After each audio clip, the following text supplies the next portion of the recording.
Michael asks, should personality questionnaires be used in recruitment? I think there's two things here. One is what type of personality questionnaire, and secondly, how is it being used? So what type of personality questionnaire? So the best ones for use in a recruitment setting are those that are trait-based. So they measure people against a number of different scales. Those can be mapped to competencies so that you're speaking the same language as other assessment methods like interviews and group exercises. And they've usually been validated to show that how people answer them do predict how they'll act 6 months, a year down the line. Less common in a selection context are type-based tools, so the MBTI or things that look at team roles. They're often not designed for that purpose.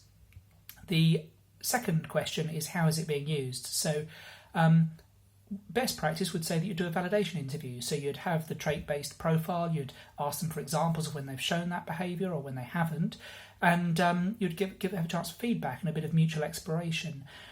More controversial is more of an automated sift on the basis of personality. So identifying where danger profiles for a job might be on certain scales, if someone falls in them, and if they fall in a certain number of them, they're sifted out.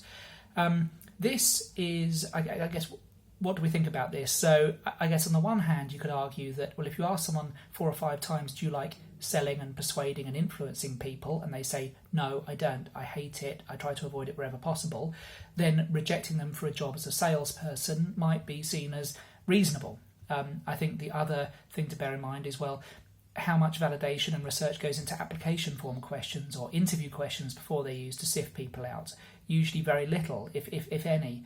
So that would be one case. I guess on the flip side, people could be answering the personality questionnaire either under the influence of a temporary mood, or they could be trying to fake, or there is the risk that if you don't give them feedback and explore it, they could feel quite demotivated, perhaps even hurt by being told that their personality didn't come up to scratch and they're not getting the job.